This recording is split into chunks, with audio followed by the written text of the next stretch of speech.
दोस्तों नमस्कार। मैं राजेश शुक्ल आप सभी मित्रों का हमारे इस चैनल पर हार्दिक वंदन है, अभिनंदन है। साथियों, देश के कारोबार जगत से इस समय की बड़ी दुखदाई खबर सामने आई है। टाटा समूह के प्रमुख जो थे रतन टाटा जी, तो उनका 86 वर्ष की उम्र में निधन हो गया है। और मैं आप लोगों को ये बता दूं कि रतन टाटा जी जो हैं वो कारोबारी के साथ साथ बहुत बड़े परोपकारी भी थे। टाटा ट्रस्ट बनाकर उन्होंने कमाई का एक बड़ा हिस्सा परोपकार पर ही खर्च किए। रतन टाटा दूरदर्शी, बिजनेस लीडर, दयालु आत्मा और सबसे प्रतिष्ठित व्यापारिक घरानों में से एक को स्थिर नेतृत्व प्रदान किए। देश के विकास में उन्होंने बहुत बड़ा योगदान दिया। टाटा समूह सुई से लेकर कर जहाज तक बनाती थी। रतन टाटा जी जो है वो लगभग करीब 3800 यानी 3800 करोड़ रुपए के मालिक थे।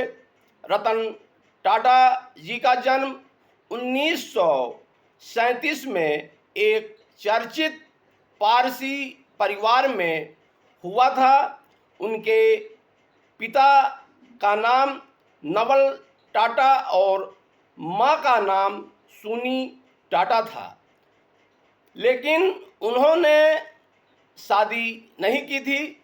रतन टाटा जी ने शादी नहीं की थी। साथियों, रतन टाटा जी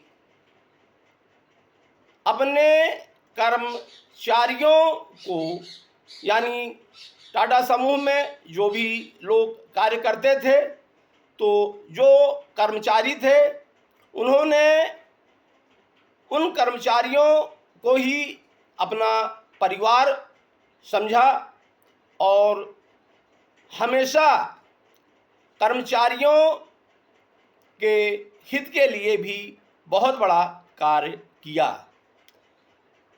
रतन टाटा जी यहाँ तक कि कई कंपनियां जब घाटे में भी पहुंच जाती थी तो भी उनके द्वारा उस कंपनी को बंद नहीं किया गया, क्योंकि जो कर्मचारी उसमें लगे हुए थे उन लोगों के रोजगार की चिंता को ध्यान में रखते हुए उन्होंने उस कंपनी को भी हमेशा चालू रखा।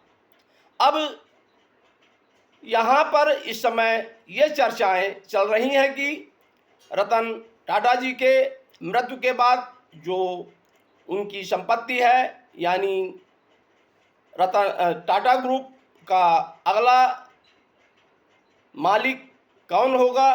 तो इस समय जो जानकारियां प्राप्त हो रही हैं, तो जानकारियां ये आ रही हैं कि उनके सौतेले भाई जो हैं नोयल टाटा थे और नोयल टाटा के 3 बच्चे थे, जिनमें माया टाटा और नेविल टाटा और लिया टाटा हैं। और ये तीनों टाटा समूह में अलग अलग जिम्मेदारी संभाले हुए हैं। तो जानकारी ये प्राप्त हो रही है कि इन्हीं में से कोई टाटा ग्रुप के चेयरमैन हो सकते हैं। इन्हीं बातों के साथ मैं अपने शब्दों को विराम देता हूं। आप सभी मित्रों को मेरा सादर नमस्कार।